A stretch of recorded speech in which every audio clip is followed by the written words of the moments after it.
آیا راکوتان خطرناکه؟ راکوتان یک دارویی هست از خانواده ویتامین آ که ما برای کنترل چربی و جوش صورت و بدن تجویز میکنیم.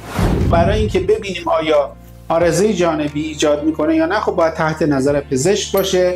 هر 2 ماه یک بار آزمایش کبدی در واقع انجام بده.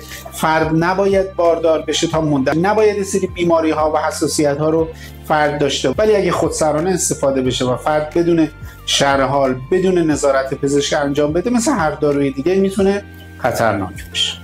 وارد مصرف راکوتان که مجبوریم شروع بکنیم به این شرایط، مثلا فرد آکنه شدیدی داره که ممکنه اسکار بذاره، ممکنه آکنه اونقدر سالای زیادی ادامه داشته و درمان نشده.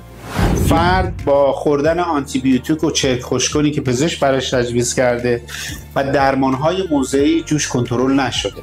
50% آدم‌هایی که از راکوتان استفاده میکنن برای درمان جوششون دیگه تجربه جوش مجدد پیدا نمیکنن.